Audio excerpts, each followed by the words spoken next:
Welcome to Real Estate Radio Live, an informative and engaging podcast discussing everything you need to know about the world of real estate. Your host, Joe Caccera, provides you with insight and guidance on how to buy, sell, finance, and invest in real estate. He also offers real estate tax management strategies, new construction advice, home improvement tips, and much, much more. And now, to guide you around the world of real estate, here's your host and Real Estate Radio Live team leader, Joe Caccera. Welcome in, Joe Caccera with Real Estate Radio Live, the podcast series as we continue through the week. It is Tuesday. That means Mike and I are together. Good to have you back, Mike. I guess I better get my mic ready. Mike, get your mic ready. Right. Always fun to get together and talk about real estate. There's so much stuff going on.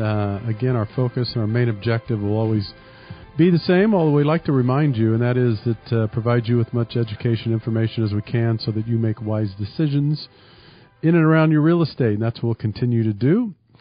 Before we get started today, I want to just remind you, if you need any help in this crazy market with real estate, Mike's here to help on the buy, sell side, or really, honestly, if you're just thinking about it, you really need to probably talk to someone like Mike that could answer questions and kind of bring to some kind of reason what's going on, because it's a crazy market. I mean, it's good in some ways, but awfully challenging, right? Especially for the buyers. Mm-hmm. And sellers are celebrating, but then there's still issues with sellers. They got to go somewhere, right? If they're hanging around, if they're staying in this area. Yeah, I mean, and then there's some properties out there that are available that have been on the market a little bit longer too. And okay, that's we good. can talk about that a little bit today. That's a good idea.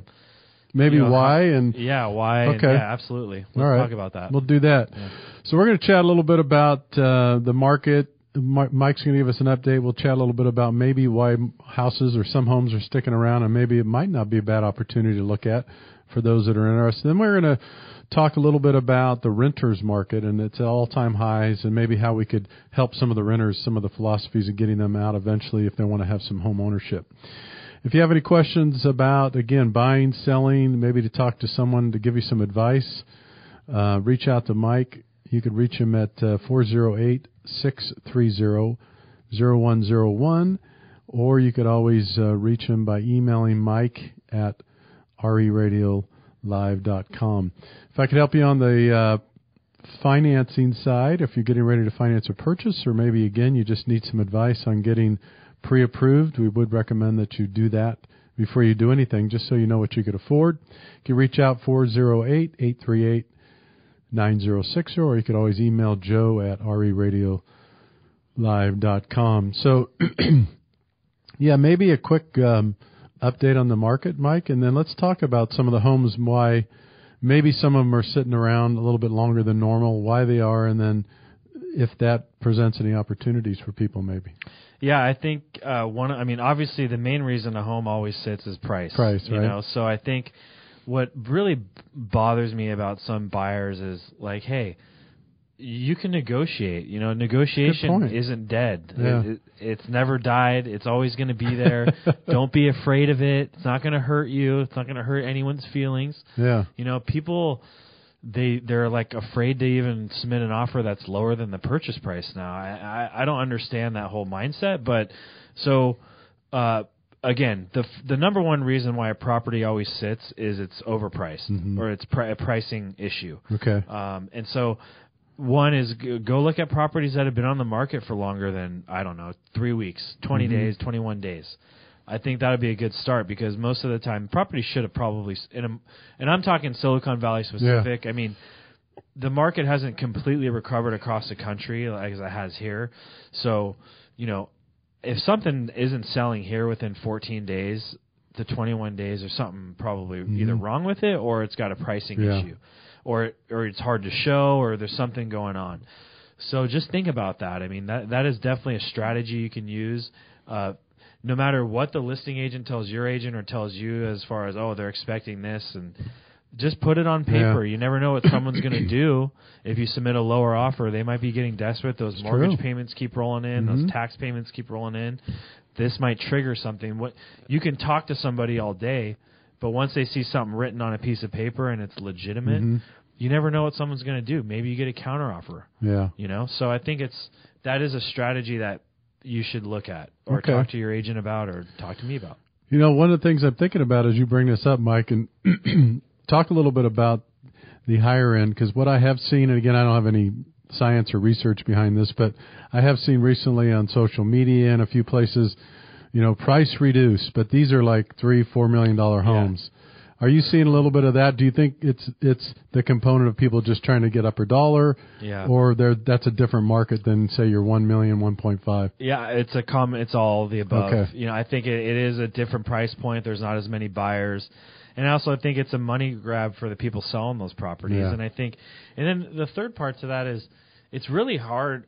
I'd say this from experience. It's really difficult to price a property like that. That's true. There's not a lot of data. So then it's like, okay, you have to make it, you know, based on the data you find, and then how do you evaluate a lot of these amenities that are pretty particular to a property, and there's a lot that goes into valuation of luxury property.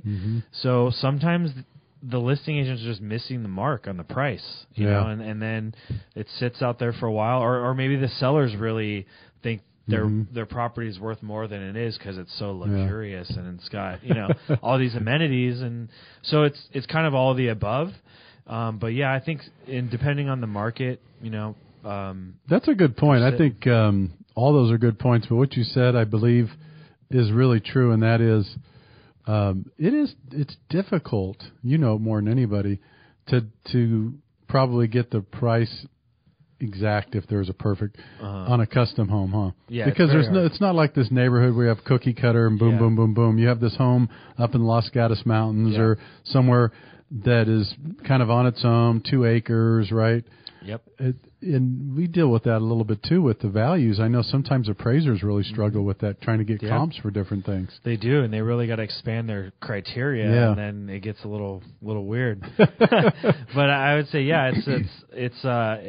that's why, you know, listing agents that sell on the high end make the big bucks, because it's not only pricing a property, but it's marketing that property and getting it sold is the hard part. And so if you got to go out and earn your living, and you know, when you're selling a cookie cutter $900,000 house in Cambrian, you know, it's a little bit easier, right? It's easier to get that done, but when you have a luxury property, you got to really know what you're doing. Yeah, you really do.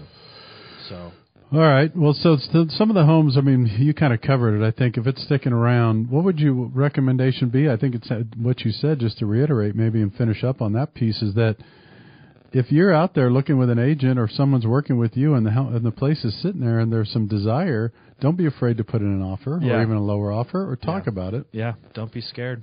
That whole scaredy cat. That whole concept of you hear that every once in a while, which is kind of funny, and I know it is to you too, but oh my God, I don't want to offend anybody. Yeah. How do you, I mean, to me, it's hard for me to understand that because it's a business and it's a home, but I guess, do people get personally offended? I mean, some people do. I mean, I guess so. Residential real estate's an emotional business. You know, they got memories in these places. They live there for a long time, maybe. I guess so. How dare you? Yeah, exactly. You know, so I could see that, but then again, it's like, you know, money's money. Do you want to sell the place or not? Are you motivated or not?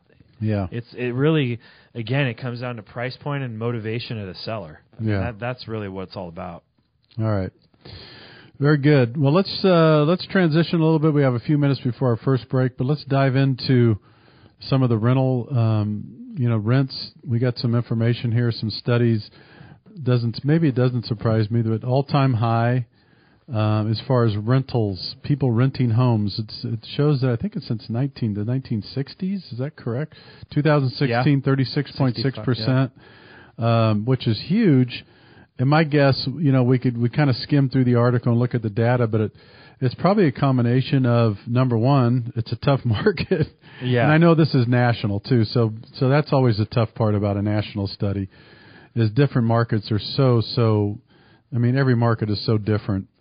But I got to believe that part of this, too, is the millennials or younger generations. Let's face it. I don't know that a lot of the data and research shows us that it suggests that buying a home is not the ultimate dream right out of college, or for someone that's younger these days than it was maybe for the older generation? I think it's another combination of a couple things. It's exactly what you said is not a high priority for them.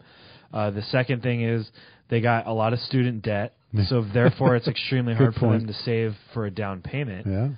Yeah. The third thing, kind of along the same lines as the first one, is parents are making it easier on millennial kids to stay at home and do different things. And then the fourth thing is they don't want to take care of a property. So, I mean, to them, renting something and not having to deal with anything because they're so busy with their job and other things in life and going out and hanging out at coffee shops or whatever, they don't want to mow the lawn, So that's not a priority for millennials like it was for other generations. So, again, I think it's a combination of a lot of different reasons. They're definitely a big portion of why there's a higher rental. But, and again, I think overall it's really the debt of the nation. It's not just millennials with college debt. I think it's debt in general. It's a serious you think? Debt. I mean, you see it every day when you look at credit reports and all that stuff. So I just did on that. I just did kind of some informal research across our kind of the mortgage industry, and we're seeing about nearly 40% of people that look into financing in the past year or so are burdened with some kind of student debt. I mean, that's almost 4 out of 10 people. Yeah, that's a lot. That's a big number. It's a lot. Going into, as you said, a debt into a home or looking at a mortgage, already burdened by debt. And I'm wondering, too, if another piece of this, before we take our first break, this is like this maybe more psychological, and maybe, we should see some therapists about this. But, I think sometimes the younger generation, they look at, because I see this with my children too, they look at what their parents have and then maybe what they're seeing at minimum wage. And even when they get out of college, companies are going, great, you got a degree, but guess what? You still got to start at the bottom. Yeah. Guess what? You still got to earn your keep. Guess what? You still have to earn your stripes. And all of a sudden there's this like, are you kidding me? I thought it was easy. Right. And so I think there's some component there too that's a little bit, gets them down a little bit. And especially around here, let's face it, it's very expensive. It's very expensive. Absolutely. All right, we're going to take a quick break. When we come back, we're going to dive in more about the rental market, more specifically, what could you do if you're a renter out there? Maybe you're thinking about buying. And so Mike and I are going to talk about, give you some suggestions, some thoughts, and some information to hopefully sink your teeth into. This is Joe Kuchera with Real Estate Radio Live, sitting alongside Mike D'Ambrosio. We'll be back with you in just a minute. For more information on today's program, visit reradiolive.com. That's reradiolive.com.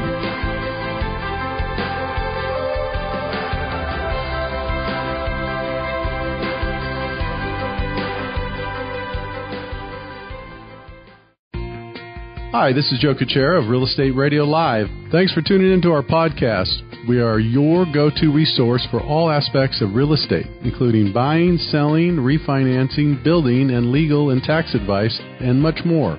You can subscribe to Real Estate Radio Live podcast on iTunes and Stitcher to listen to an engaging discussion about anything and everything real estate. So make sure you get our app, RE Radio Live, in the iTunes store to follow the show. Welcome back to Real Estate Radio Live. For more information on today's topic or guests, just visit reradiolive.com. That's reradiolive.com. Again, your host for today's edition of Real Estate Radio Live, Joe Kuchera.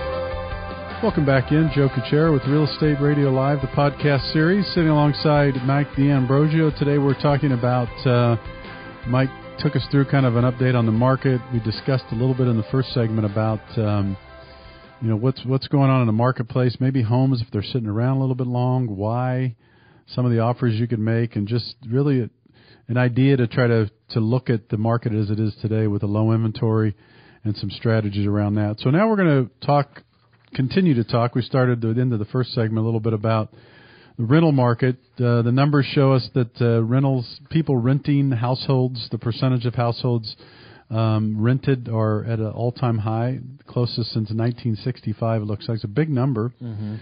36.6%. I mean, when you're looking at almost every 4 out of, not quite, but 4 out of 10 renting.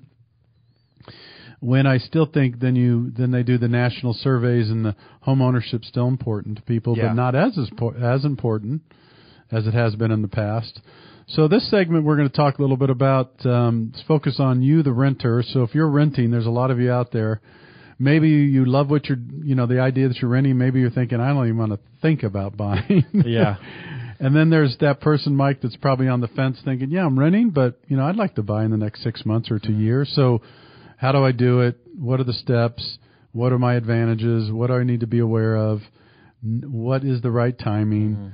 Those kinds of things. So if you're listening to the podcast and you're a renter and you're thinking about buying potentially, we're going to hopefully help you answer some of these questions. So first one is maybe affordability.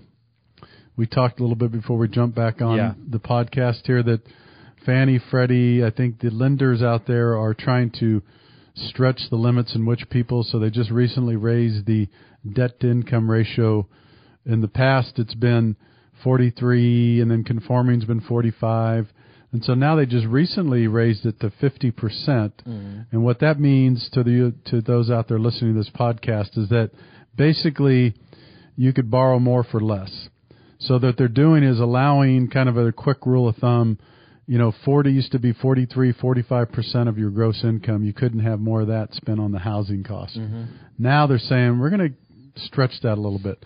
So we're going to allow people maybe to, number one, buy a little more house if they could, or maybe that person that was not quite there could maybe now the 50% DTI allows them to get into a house. How much do you think that 5% could equate to mortgage-wise? Like $50,000, you think? Yeah, roughly? 50 to 75,000 probably. Yeah, I mean, it doesn't sound like a lot, but it could make the difference in a home that you like versus, maybe. And let's face it. We live in, unfortunately, a place where sometimes money is no object for people, but we forget that money is an object for a lot of people. And what I mean by that is usually if you're a first-time home buyer or even a move-up and you have a budget, let's face it, a lot of people have budgets. You and I work with people all the time. Okay, Joe, what's their max? Their max is $750,000 or $1 million. Can they go a little higher? Not really. I mean, they're right on the bubble, right? Yeah.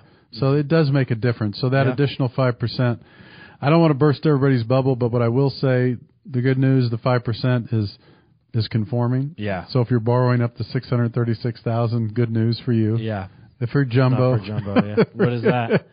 It's still 43. Yeah, it's still 43. So some of the things you could do possibly to get ready. I mean, for me, Mike, what do you think? I think the first thing is really to do a couple of things. Meet with someone like you or me. Yeah, figure out an idea. Get a plan. Yeah, get a plan. Don't guess. Don't go to Zillow and just look at all these. Don't go to these websites and just get the fabricated stuff, and a lot of the stuff that's really misleading marketing stuff you got to be really careful about. Talk to a human. Yeah.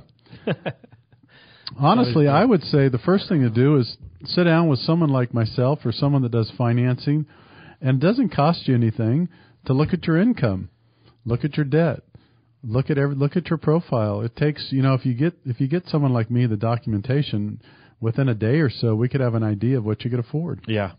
And just figure it out. Yeah. Figure out what you could afford. The other thing to keep in mind, too, is I think that, again, not everybody is familiar with FHA or low, but that you could put as little as 3.5% down. For those renting, keep that in mind. Depending on the cost of the house, you could recover that just in tax benefits the first year or so. Yeah. You could put 5% down. And you still have, most cases, you still have some MI, some mortgage insurance component built into that.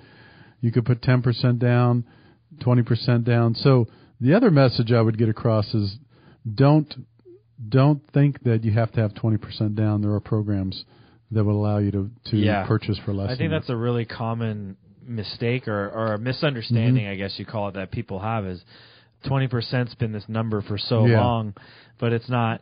That isn't it. I mean, there's a lot of other opportunities and programs out there you can take advantage of. So, so I'd say number one, get educated, and then we hope this show does that.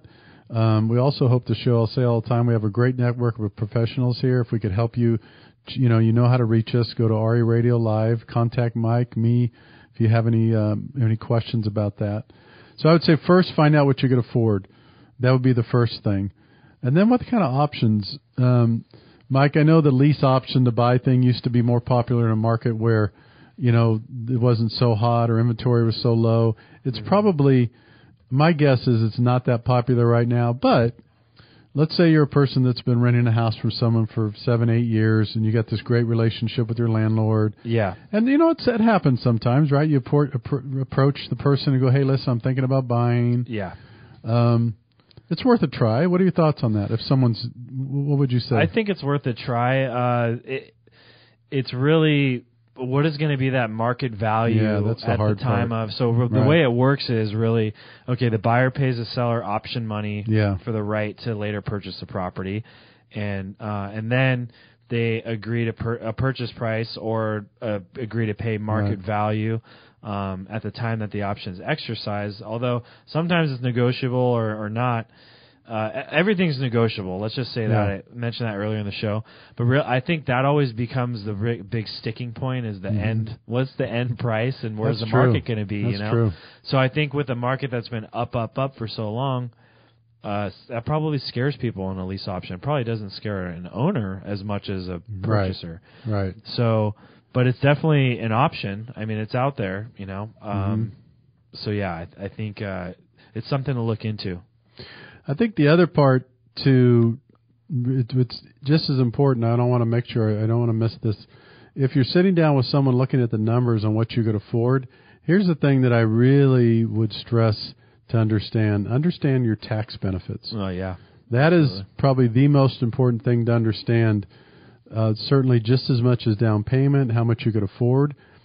Because I've gone through this analysis. Again, this is a really, really good one for those out there listening. Sit down with someone and have them explain to you what the tax benefit is. You buy an $800,000 home that costs you $800,000. Let's say you put 10% down, for instance. Again, these are just examples. 100% of your interest, your mortgage interest, is tax deductible. 100% of your property tax is tax deductible. Mm-hmm. And again, let's just say that's $40,000 to $50,000 a year, right? Of all that, I'm just throwing stuff out. Then think about that. For easy math, let's say it's $50,000 of tax deductions, and you as a couple or an individual make $200,000, right? Right away, you're being taxed on $50,000 less, right? I mean, so what does that mean? Someone might ask, well, what it means is, how much do you make a month? How much do you bring home a month? How much is your gross? How much is your net?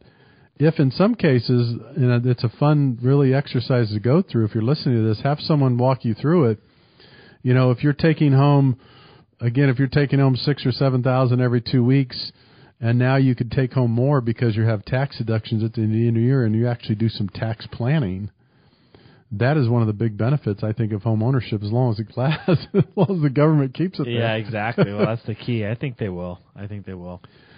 So that would be one of the things I'd say. Make sure you get the tax benefits. It's a big, big deal.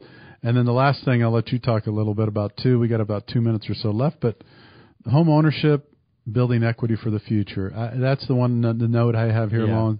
I mean, there's nothing more satisfying that if you have a home, it's your home. You build the family there maybe one way or another, partnership, whatever you call it.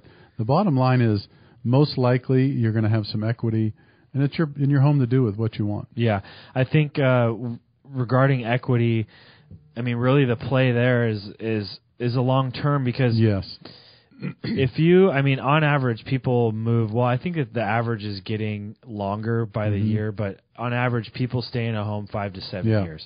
I believe it's getting longer, more like 7, 8, 9 years.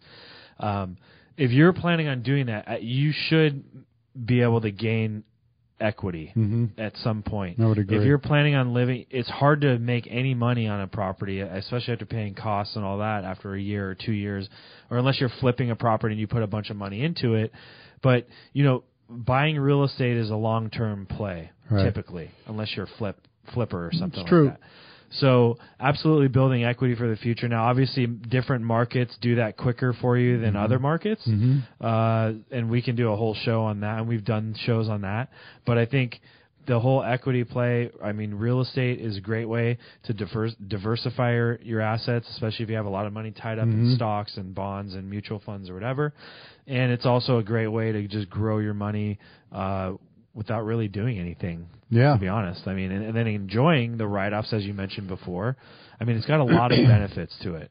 Yeah, the last thing I'll say, which this is the one that really I like talking about too, Mike, and you discuss this all the time, and anybody else that understands real estate, is the appreciating asset. Here's my point. When you talk about investments, if you buy $1 million home and you put 10% down, right, $100,000, you have a $1 million appreciating asset. Mm-hmm. On the other hand, for example, if you go out and you buy $100,000 worth of stock, you have $100,000 worth of stock. Yeah. That's it. Yeah. Right? Absolutely. So in real estate, you have this appreciating asset. As you mentioned, you can't guarantee. Yeah. There's ups and downs. But the bottom line is you know it, you understand it, you know the fees associated with it, you know the costs associated with it. And you could touch it. You can feel it. Yeah. You can make memories in it. You can live in it. Yeah, exactly. It provides you shelter, right. So. All right. With that, we're running out of time. I want to thank you again for joining as usual. Thanks, guys. Pass it along. Yeah, pass the What kind of coffee is that, Joe? Phil's coffee? This is Phil's. I mean, I've been staring at that the whole damn show. Have you had that before? Kind? Yeah, it's good. That's good, isn't it? I know. Gets me through the day. Yeah. Phil's Coffee. Nice little plug for Phil's. For more information, go to reradiolive.com. You get a picture of me and Mike drinking some Phil's Coffee and go. much, much more. Exactly. Thanks again for checking in. We'll be with you next time. Take care. You've been listening to Real Estate Radio Live. For more information on today's program, visit reradiolive.com. That's reradiolive.com. Subscribe to our podcast. Discover more at reradiolive.com.